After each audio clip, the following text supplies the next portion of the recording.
Esperti mediċi li jaħdmu direttament man nisa tqal laqgħu il-fatt li l-bidliet li se jġib il-gvern fil-kodiċi kriminali se jfissru li ma jaħdmux iktar f'dak li sejħu vakum legali.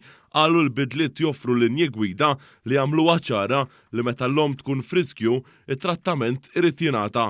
Huma qalu dan fi stqarrija tal-Kulleġġ Malti tal-Ostrettriċi u l-ġenekoloġi b'reazzjoni għall-emendi imħabbra mill-Gvern dwar abbozz 28 li se jemenda il-kodiċi kriminali biex jekk tintemm tqala kawża komplikazzjoni medika l-omm u l-professjonist ma jiriskjawx il-ħabs. Fl-istess ħin qalu li l-emendi jipprovdu qafas għal meta it-telf tal-fetu ikun riżultat tal-fatt li ngħata trattament biex tkun salvata il-ħajja tal-omm. Saħqu li l-fatt li meta tkun marida serjament ikun hemm tim mediku li jieħu deċiżjoni hija xi ħaġa tajba u li ma ttawwalx id-deċiżjonijiet. Intqal li minflok tagħti serħan il-moħħ li dik id-deċiżjoni ikun ħada tim ta' esperti iktar milli tabib wieħed waħdu. Qalu li tnaqset ukoll il-possibilità ta' abbuż. B'referenza għal min qal li din il-liġi tagħmel is-sitwazzjoni qar u ma qalu li din id-dikjarazzjoni hija infondata u li Malta għandha waħda mill-aqwa rati ta' mortalità fil-maternità